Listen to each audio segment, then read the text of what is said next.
Nous allons voir dans cette capsule comment décrire et exploiter un schéma de Lewis d'une molécule. Alors tout d'abord, qu'est-ce qu'une molécule? Une molécule, elle est constituée de plusieurs atomes. Et un atome, on sait que c'est électriquement neutre. Cela signifie donc qu'une molécule est donc électriquement neutre. De plus, une molécule est chimiquement stable, c'est-à-dire elle existe si seulement la configuration électronique des atomes qui la composent ressemble au gaz noble le plus proche. Pour rappel, les gaz nobles sont dans la dernière colonne de la classification périodique. Et la particularité des gaz nobles, c'est que toutes leurs couches sont pleines. En effet, dans le cas de l'hélium, sa couche 1 est totalement pleine. Dans le cas du néon, les couches 1 et 2 sont totalement pleines.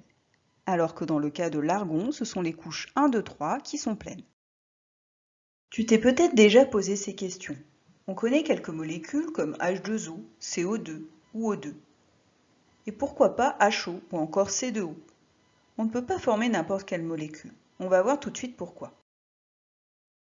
Prenons un atome d'oxygène qui a pour configuration électronique 1s2, 2s2, 2p4 et un atome d'hydrogène qui a pour configuration électronique 1s1. Repérons ces atomes dans la classification périodique ainsi que le gaz noble le plus proche. Tout d'abord l'hydrogène, où on a Z égale 1. Le gaz noble le plus proche est donc l'hélium qui a pour configuration électronique 1s2. L'atome d'hydrogène devra donc gagner un électron pour avoir la même configuration électronique que l'hélium.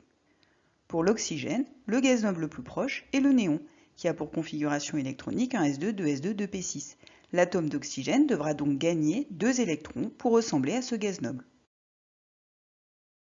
Dans une molécule, les atomes vont partager leurs électrons pour gagner ce qui leur manque.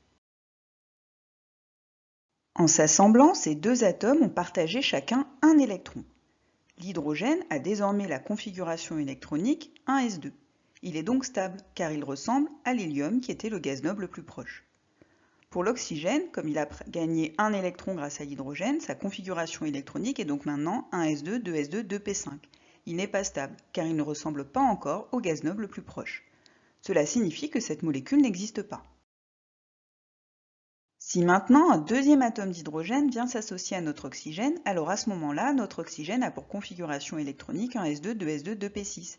Il est stable, car c'est exactement la même configuration électronique que son gaz noble le plus proche, le néon.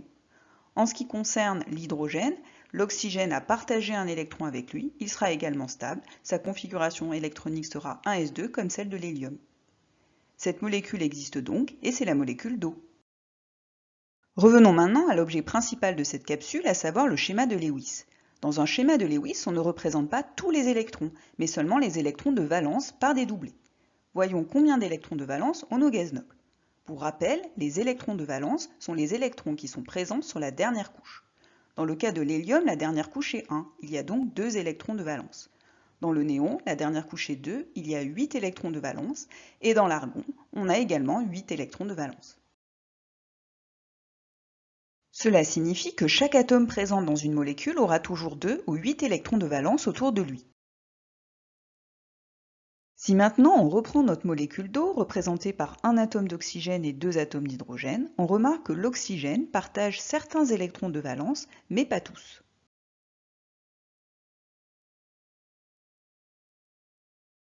Les électrons de valence partagés sont représentés entre les deux atomes, alors que les électrons de valence qui n'étaient pas partagés par l'oxygène sont représentés sur l'atome d'oxygène. Dans cette représentation, les atomes d'hydrogène ont ainsi 2 électrons de valence autour d'eux et ressemblent bien à l'hélium qui était le gaz noble le plus proche. En ce qui concerne l'atome d'oxygène, il a ses 8 électrons de valence autour de lui, il ressemble donc au néon. Mais dans un schéma de Lewis, on représente les électrons pas par des petits ronds comme je l'ai fait ici, mais par des doublés. Les doublés, ce sont des traits. Un trait représente 2 électrons, d'où le nom doublé. Il existe 2 types de doublés. Il y a tout d'abord les doublés liants, qui lient 2 atomes entre eux. On les appelle aussi liaisons. Et il y a également les doublés non liants, qui ne lient pas des atomes entre eux et qui représentent les électrons de valence présents sur un atome. Le schéma de Lewis de la molécule d'eau se représente donc de la façon suivante. Voyons tout de suite ensemble un exemple de question qu'on pourra te poser cette année. Par exemple, ici, on peut te demander est-ce que cette molécule est stable? Ou est-ce que cette molécule existe?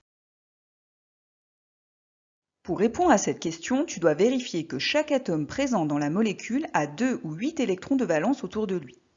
Pour simplifier le comptage, je vais représenter les électrons de valence sur chaque doublé. Pour rappel, un doublé, c'est 2 électrons de valence.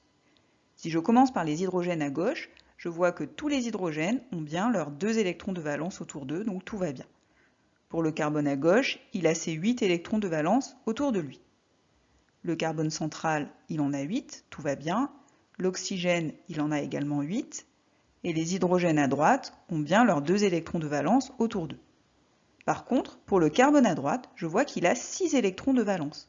Il n'a donc pas les 8 électrons de valence dont il a besoin pour être stable. Cette molécule n'existe donc pas, on dit qu'elle n'est pas stable. Si maintenant je rajoute un double liant avec l'hydrogène sur l'atome de carbone de droite, et bien à ce moment-là, cette molécule est stable, car mon carbone de droite a maintenant ses 8 électrons de valence autour de lui.